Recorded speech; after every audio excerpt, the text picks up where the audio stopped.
नमस्कार विद्यार्थी मित्रांनो, आज आपण प्रॅक्टिस सेट 31चा या व्हिडिओमध्ये तिसरा आणि चौथा प्रश्न सोडविणार आहोत। पहिले दोन प्रश्न आपण मागच्या व्हिडिओमध्ये सोडविलेले आहेत, त्या व्हिडिओची लिंक तुम्हाला डिस्क्रिप्शनमध्ये दिलेली आहे। तर आजच्या तिसऱ्या प्रश्नामध्ये ग्रामपंचायत इलेक्शनमध्ये वेगवेगळ्या बूथ सेंटरवर झालेले आपणास मतदान दिलेले आहे। या माहितीवरून जॉइंट बार ग्राफ काढायचा आहे। एकूण बूथ सेंटर 5 आहेत, हे सर्व बूथ सेंटर आहेत आणि मेन आणि वुमन म्हणजे प्रत्येक बूथ सेंटरवर मेनचं मतदान एवढं झालेलं आहे आणि वुमनचे मतदान एवढे झालेले आहे। त्या माहितीवरून जॉइंट ग्राफ काढायचा आहे। आपण सोडूया। पहिल्या आणि दुसऱ्या प्रश्नामध्ये आपण मित्रांनो हे पाहिलेलं आहे की हे जे आहेत मेन आणि वुमन येथील जे नेम्स आहेत ते आपण काय करणार आहेत, कॉलम म्हणून घेणार आहोत आणि येथील जे नेम्स किंवा नंबर असतील ते आपण एक्स ॲक्सिसवर घेणार आहोत आणि येथील नंबर हे सर्व आपण वाय ॲक्सिसवर घेणार आहोत आणि एक्स आणि वाय ॲक्सिस आपण काढलेले आहेत। तर आता हे नंबर्स म्हणजे हे बूथ सेंटर आहेत, एकूण 5 बूथ सेंटर आहेत ग्रामपंचायत इलेक्शनसाठी। तर प्रत्येक बूथ सेंटर आपण एक्स ॲक्सिसवर घेतलेला आहे, प्रत्येकामध्ये सेम डिस्टन्स ठेवलेला आहे। बूथ सेंटर हा दुसरा एक्स स्क्वेअर गॅप ठेवलेला आहे प्रत्येकामध्ये आपण याप्रमाणे 5 टोटल बूथ सेंटर आपण एक्स ॲक्सिसवर कन्स्ट्रक्ट केलेले आहेत। वाय ॲक्सिसवर हे नंबर्स आपणास दाखवायचे आहेत, त्यासाठी हे नंबर सर्व 100 पेक्षा जास्त आहेत म्हणून आपण वाय ॲक्सिसवर 100 पासून सुरुवात केलेली आहे। येथे 10, 20, 30 घेऊन नाही चालणार, कारण आपले हे नंबर ॲडजस्ट होणार नाहीत त्यामुळे आपण 100 पासून सुरुवात केली। 0, 100, 200, 300 याप्रमाणे। तर आता येथील जे नेम्स आहेत ते आपण काय केलेत, कॉलम म्हणून केलेले आहेत। मेनसाठी डार्क कॉलम घेणार आहोत आणि वुमेनसाठी व्हाईट म्हणजे किंवा ब्लँक किंवा असा फेंट कलरचा आपण कॉलम घेणार आहोत आणि वाय ॲक्सिसवर आपण युनिट लिहिणार आहोत। वाय ॲक्सिसवर हा 1 सेंटीमीटर आहे। 1 सेंटीमीटर म्हणजे किती घेतलेले आपण 100, 1 सेंटीमीटर इक्वल टू 100 पेपर्स आहेत ते मेन आणि वुमेन। तर याप्रमाणे आपणास पहिल्या बूथ सेंटरवर किती झालेले आहे, मेनचे 200 आणि वुमेन 700। तर मेनसाठी आपण डार्क कॉलम घेणार आहोत। हा पॉईंट येतो 200चा, येथून हा आपण कॉलम डार्क करणार आहोत। हा मेनसाठी आहे म्हणून डार्क, कारण आपण डार्कने इंडिकेट केलेला आहे।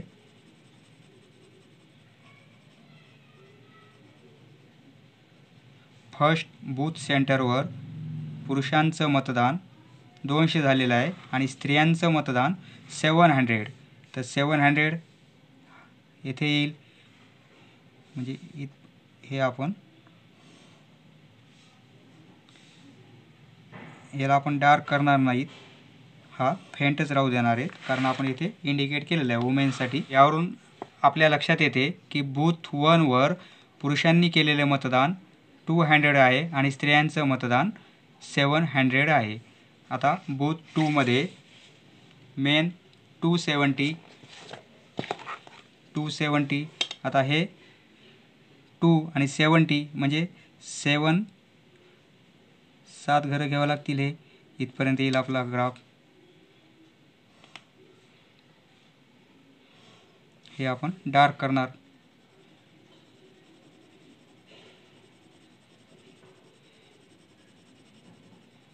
पूर्ण कंप्लीट डार्क करायचा म्हणजे छान दिसतो।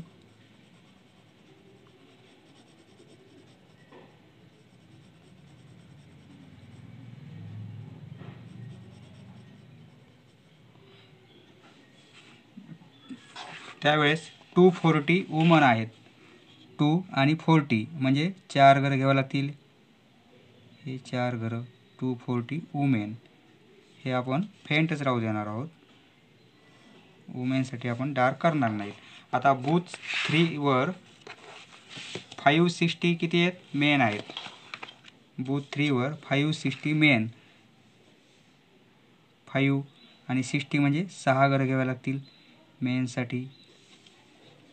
आता आपण हा मेन्सचा कॉलम असल्याने आपण डार्क करणार आहोत।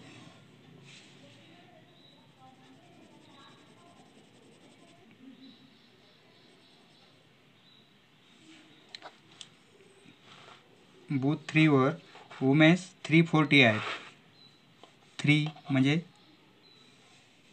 3 म्हणजे हा पॉईंट येईल आणि 40 म्हणजे 4 घरं अजून वाढवावं लागतील, कारण एका सेंटीमीटरमध्ये 100 पीपल आहेत. मग एक जो ही बारीक मार्किंग एक जी होईल ती 10 पीपलची होईल आपली, म्हणजे 40 पीपलसाठी 4 घरं घ्यावी लागतील.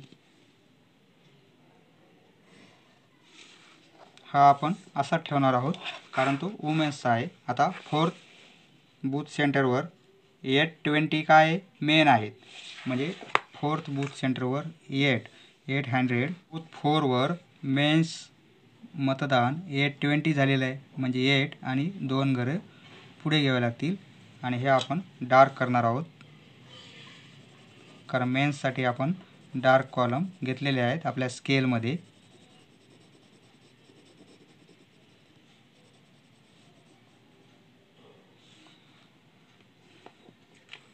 वुमेन 640 आहे. 6 आणि 40 म्हणजे 4 घरं पुढे, हे वुमेनसाठी होईल. आता बूथ नंबर 5वर मेन 850 आहे. बूथ नंबर 5वर मेन 850 हे 800 आणि 50 म्हणजे 5 घरं हे येतील. 850 होईल आणि हा आपण कॉलम डार्क करणार आहोत.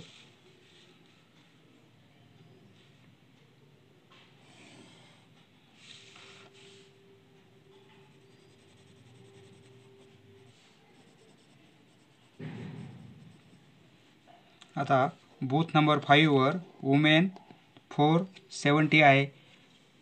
470 म्हणजे 7 घरं येतील पुढे, बरोबर आहे. 470 याप्रमाणे आपला जॉईंट बार ग्राफ होईल. नेक्स्ट चौथ्या प्रश्नामध्ये मित्रांनो, येथे टेबलमध्ये 5 शहरांचे आपणास मॅक्झिमम आणि मिनिमम टेम्परेचर दिलेले आहेत आणि ते डिग्री सेल्सिअसमध्ये दिलेले आहेत. या माहितीवरून आपणास जॉईंट बार ग्राफ काढायचा आहे. तर त्यासाठी आपण येथील जे नेम्स आहेत त्याचा आपण कॉलम घेणार आहोत. मॅक्झिमम टेम्परेचरसाठी आपण डार्क केलेलं आहे आणि मिनिमम टेम्परेचरसाठी आपण असं व्हाईट म्हणजे ब्लँकच ठेवलेलं आहे. आणि येथील जे नेम्स आहेत ते आपण एक्स ॲक्सिसवर इंडिकेट करणार आहोत आणि हे जे नंबर आहेत ते आपण वाय ॲक्सिसवर इंडिकेट करणार आहोत. तर आता 1 centimetre equal to 5 degree Celsius घेतलेलं आहे आपण, कारण आता 1 सेंटीमीटर हे 1 सेंटीमीटर डिस्टन्स, यासाठी आपण 5 घेऊ. 5 डिग्री हे 10 डिग्री होईल, हे 15 डिग्री सेल्सिअस, 20 डिग्री सेल्सिअस, 25, 30, 35, 40, 45, कारण हे नंबर आपले ॲडजस्ट झाले पाहिजेत. 10, 20, 30 असं जर घेतलं तर खूप आपला ग्राफ वेगळा दिसेल. त्याप्रमाणे आपण 5 घेतले म्हणजे ग्राफही व्यवस्थित दिसेल. आता एक्स ॲक्सिसवर ह्या सिटीज घ्यायच्या आपणास. दिल्ली एक स्क्वेअर सोडून देऊ आपण, येथे काय घेऊ आपण, दिल्ली घेऊ. दिल्ली एक स्क्वेअर सोडून देऊ. हा यामध्ये आपण मुंबई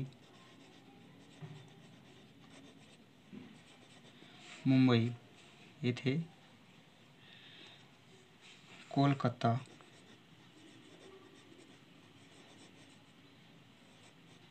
येथे नागपूर घेऊ. Nagpur and here कपूरथाळा.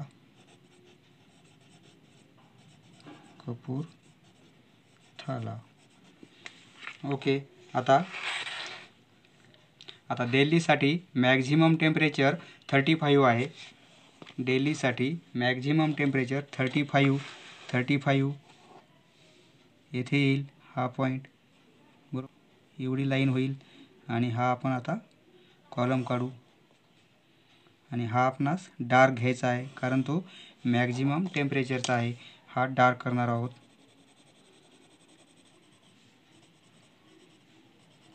दिल्लीचं मिनिमम टेम्परेचर 26 आहे. तर दिल्ली 25 आणि 26 म्हणजे येथे 2 घरं घ्यावे लागतील कारण आपण स्केल कसं घेतलेलं आहे 1 centimetre equal to 5 degree Celsius म्हणजे 1 डिग्री सेल्सिअसला किती होतील 2 घरं होतील. त्यामुळे इथे 2 घरं घ्यावे लागतील म्हणजे हे 26 होऊन जाईल. हे आपण ब्लँकच ठेवणार आहोत. आता मुंबईसाठी मॅक्झिमम टेम्परेचर 32 आहे. मुंबई मॅक्झिमम टेम्परेचर 32 म्हणजे 4 घरं घ्यावे लागतील.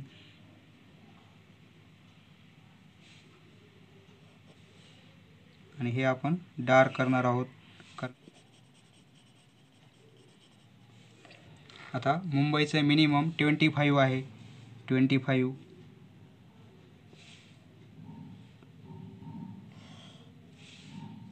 ओके. आता कोलकाता मॅक्झिमम टेम्परेचर 37 आहे. 35 36साठी 2 आणि 37साठी अजून 2 म्हणजे इथपर्यंत येईल. कारण 1 डिग्री सेल्सिअस म्हणजे येथे 2 घरं होतील कारण आपण 5 डिग्री सेल्सिअससाठी 10 घरं घेतलेले आहेत. बरोबर आहे. आता हे डार्क करणार आपण.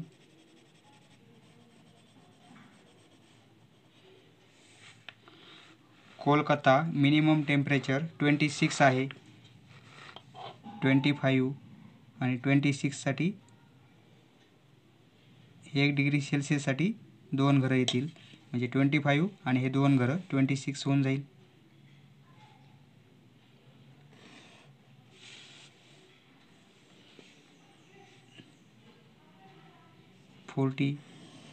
ही लाईन आहे 1 म्हणजे 2 घरं येतील पुढे. याप्रमाणे आपला हा कॉलम मॅक्झिममचा असा होईल. मॅक्झिमम असल्याने आपण इथे डार्क करणार आहोत.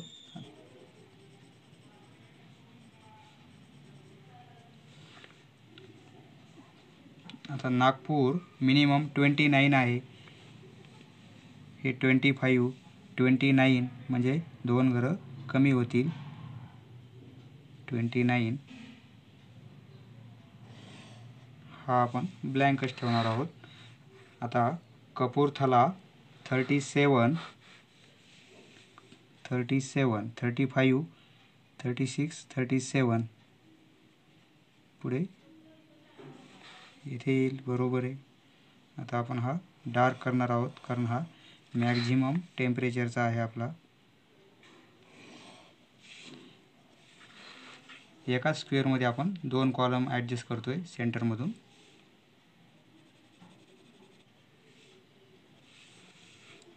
आणि मिनिमम टेम्परेचर आहे 26 25 26 1 डिग्री सेल्सिअससाठी हे 2 घरं येतील.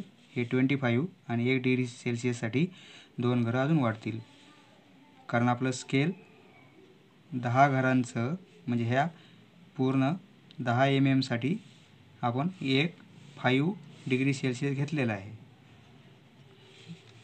आता हे आपण ब्लँकच ठेवणार आहोत कारण ते मिनिमम टेम्परेचर आहे. याप्रमाणे जर आपण स्केल 10 20 30 असं घेतलं असतं 1 centimetre equal to 10 degree Celsius तर आपला हा ग्राफ बरोबर कंप्लीट असा हाफवर आला असता. एवढ्या हाईटवर आला असता तो. तसं घेतलं तरी चालेल. 10 20 30 40 तर ते कॅल्क्युलेशनला सोपं जाईल. आणि असं घेतलं तर 2 घरासाठी 1 डिग्री सेल्सिअस घ्यावे लागेल. समजलं मित्रांनो? धन्यवाद. पुढचा व्हिडिओ पाहण्यासाठी चॅनल सबस्क्राईब करा. धन्यवाद.